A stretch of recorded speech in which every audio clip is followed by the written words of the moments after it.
మస్తాన్ సాయి కేసులో నార్సింగ్ పోలీసులు మస్తాన్ సాయిని కస్టడీకి తీసుకొని విచారించి ఆ తర్వాత మళ్ళీ కోర్టులో హాజరుపరిచి రిమాండ్కి తరలించడం జరిగింది. అయితే లావణ్యనే తమ కొడుకుని బ్లాక్మెయిల్ చేస్తూ ఆ వేధింపులకు గురి చేసిందని చెప్పేసి కూడా మస్తాన్ సాయి తల్లిదండ్రులు చెప్తున్నారు. ఒకసారి మాట్లాడదాం. ఇక మస్తాన్ సాయికి సంబంధించిన పేరెంట్స్ ఉన్నారు. అసలు ఏం జరిగిందండి? మస్తాన్ సాయికి లావణ్యకు ఎక్కడ విభేదాలు వచ్చాయి? అసలు మస్తాన్ సాయికి లావణ్యకు మధ్య ఉన్న సంబంధం ఏంటి? మా అబ్బాయి 23లో ఇక్కడ చదువుకొని అది ఆఫీస్ ఏదో పెడదామని వచ్చాడమ్మా.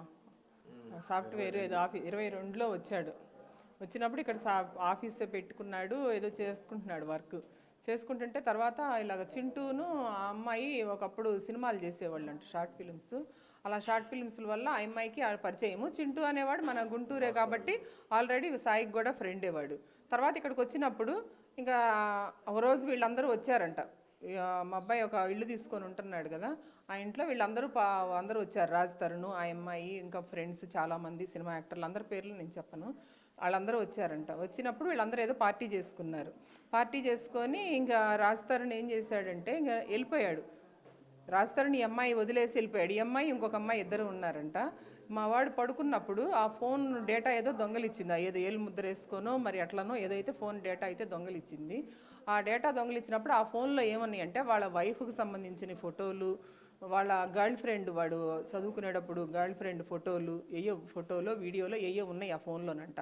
అవి తీసుకుంది. అవి తీసుకొని ఫస్ట్ స్టార్టింగ్ బ్లాక్ మెయిల్ ఇంకా అట్లా మొదలైంది. ఒక్కళ్ళే ఫోటోలు అవి చాలా ఉంటాయి కదా, ఫోన్లు అన్నాక ఫోటోలు చాలా ఉంటాయి. ఆ ఫోన్లు పట్టుకొని 800, 1000 అని అంటున్నారు.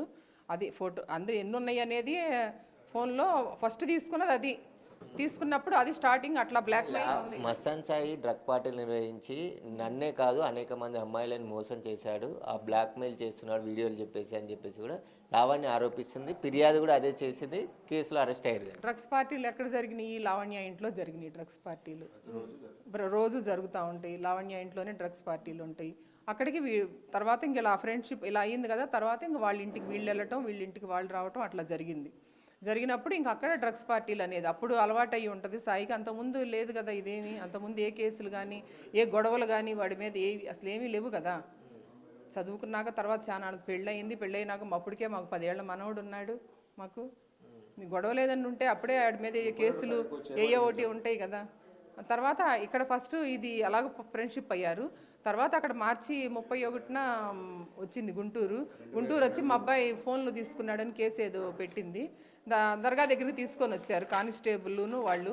తీసుకొని వచ్చినప్పుడు అమ్మ పెళ్ళైన వాడు ఎమ్మటి ఎందుకు పడుతున్నావు నువ్వు అని చెప్పి మా వారు అడిగారు. నేను కూడా అదే అడిగా, పెళ్ళైన మీ అబ్బాయి కొట్టాడు అంది. ఆయన వేరే అబ్బాయితో నీకెందుకు అమ్మ, కొట్టించుకునేదాకా ఎందుకు తెచ్చుకుంటావు నేను అదే ఆ రోజున అడిగాను.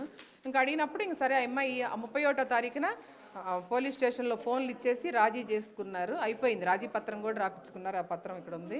ఆ రాజీ పత్రం కూడా రాపించుకొని అది అయిపోయినాక వాళ్ళు ఎటువాళ్ళు అటు వెళ్ళిపోయారు. 31వ తారీఖు నువ్వు ఆ కేసు పెట్టి 2వ తారీఖు వచ్చి మళ్ళీ రేప్ చేశాడు, నన్ను కొట్టాడు, అటెంప్ట్ టు మర్డర్ అని మళ్ళీ అప్పుడు కేసు పెట్టింది. 31వ తారీఖున రాజీ అయిపోయిందని వచ్చి మళ్ళీ 2వ తారీఖున మర్డర్ కేసు అని పెట్టింది. అదే రేప్ చేశాడని కేసు పెట్టింది. అక్కడ ఎమ్మెల్సీ చేపించుకుందా అంటే ఎమ్మెల్సీ ఏమీ లేకుండా ఊరికే కేసు పెట్టేసింది. అయిపోయింది, వచ్చేసింది హైదరాబాద్. ఇంకా మా తిప్పలేం మేము పడాలన్నమాట. మళ్ళీ వాడికి బెయిల్ తెచ్చుకొని మళ్ళీ మేము తీసుకొచ్చుకొని ఇంక సరే. తర్వాత అసలు ఏంటిది ఈ అమ్మాయి విషయం అని అది తెలిస్తే ఇంక ఈ అమ్మాయి ఇలాంటిది, ఏంటిది ఈ అబ్బాయి ఇట్లా, అదే ఈ అమ్మాయి ఇలా చేస్తుంది ఏంటి అని తెలుసుకున్నాము. ఏంటంటే ఈ అమ్మాయి బ్యాక్గ్రౌండ్ అంతా తెలిసింది. ఈ అమ్మాయి ఇలాంటిది, ఇలా టార్చర్లు చేసేది జనాలని. అప్పుడు వాడి ఫ్రెండ్ ఉండి వాళ్ళ అమ్మ వాళ్ళ దగ్గరికి వాళ్ళ ఊరు వెళ్ళి, ఏంటమ్మా ఇలా అబ్బాయి పెళ్ళయింది, వాళ్ళు ఇలా పలానా దర్గా వాళ్ళు ఒక దేవుడు దాంట్లో ఉన్నోళ్ళు వాళ్ళు ఇలాగా ఎందుకు వాళ్ళ పరువు తీస్తారని చెప్పి ఆ అబ్బాయి వెళ్ళి అడిగితే వాళ్ళ అమ్మ అంది, అయ్యా మాకు కూడా అదే జరిగిద్ది, మా దగ్గర కూడా 30 లక్షలు తీసుకుంది అని చెప్పి వాళ్ళ అమ్మ చెప్పిన ఈ రికార్డ్స్ అన్నీ కూడా బయటకు వచ్చినాయి కదా, ఆడియోలో మనం వింటానే ఉన్నాం కదా.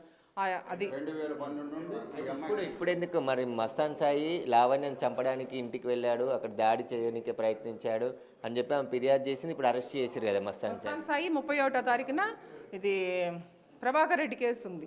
ప్రభాకర్ రెడ్డి కేసు వాయిదా ఒకటి ఉంటే 27వ తారీఖున హైదరాబాద్ వచ్చాడు. హైదరాబాద్ వచ్చినాక 27వ తారీఖున అది అయిపోయినాక 28, 29 బయట ఉన్నాడు. బయట ఉన్నాక 30వ తారీఖు ఈ అమ్మాయి వచ్చి మీరు సీసీటీవీ ఫుటేజ్ తీపించుకోండి, సీసీటీవీ ఫుటేజ్ తీపించుకుంటే ఈ అమ్మాయి 30వ తారీఖున వచ్చి వాడిని ఇంట్లోకి తీసుకెళ్ళింది. ఈ అమ్మాయి కారు ఎక్కించుకొని, వాడు బయట ఎక్కడో ఉన్నోడిని కారు ఎక్కించుకొని తీసుకొని వెళ్ళింది. తీసుకొని వెళ్ళి 2 రోజులు ఇంట్లో ఉంచి ఇదంతా ప్లాన్ ప్రకారం మొత్తం చేసిందనమాట. వీడేమైందంటే గుంటూరు వచ్చి హార్డ్ డిస్క్ దొంగతనం తీసుకొని వెళ్ళింది వీడిని ఫస్ట్ వీడి ఫోన్ తీసుకొని వెళ్ళింది కదా, వీడి ఫోన్ తీసుకొని వెళ్ళినప్పుడు ఆ ఫోటోలు పెట్టుకొని ఈ అమ్మాయి బ్లాక్మెయిల్ చేయడం ప్రారంభించింది. తర్వాత వీడేం చేశాడు మావాడు, అసలు ఈ అమ్మాయి నన్ను ఇన్ని ఇరికిస్తుంది, డ్రగ్స్లో ఇరికిచ్చింది, అన్నిట్లో ఇరికిచ్చేస్తుంది, అసలు ఏంటిది ఈ అమ్మాయి అని చూస్తే ఈ అమ్మాయి ఒక డ్రగ్ ప్లేడర్లు, ఈ అమ్మాయి దగ్గరే అన్ని పార్టీలు జరుగుతాయి, ఈ అమ్మాయి ఫోటోలు అవన్నీ ఈ అమ్మాయికి సపోర్ట్ చేస్తున్న వాళ్ళు అన్నీ వీడు సేకరించాడు.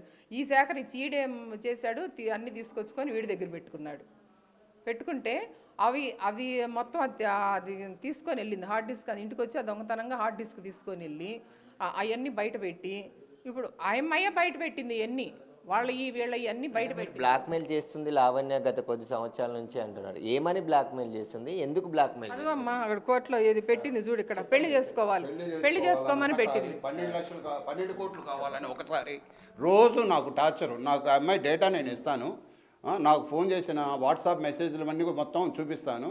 రాత్రి 1:40 నుండి 3:30 వరకు ఫోన్ చేసి నిద్రపోనీయకుండా ఆ అమ్మాయితో చాలా గౌరవంగా మాట్లాడమ్మా, నువ్వెవరో నాకు తెలీదు, నువ్వెందుకు నన్ను నిశ్చిస్తావు, మా వయసుకైనా గౌరవం ఇవ్వు, అర్ధరాత్రి పూట మేము పడుకునేదే కొద్దిగా టైము, మేము 12:30 నుండి 3:30 వరకు పడుకుంటాం, మమ్మల్ని ఎందుకు ఈ టైంలో ఇసుకిస్తావు అని ఎన్నోసార్లు నేను మాట్లాడాను.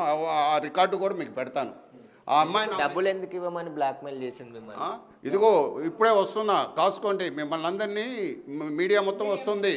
ఇదిగో కేటీఆర్కి పెట్టాను, ఇదిగో జగన్కి పెట్టాను, ఇదిగో నరేంద్ర మోడీకి పెట్టానని ట్విట్టర్లో ఫోటోలు పెట్టడం మళ్ళీ తీసేయటం, అవి కూడా ఉన్నాయి నా దగ్గర, మొత్తం మీకు చూపిస్తాను.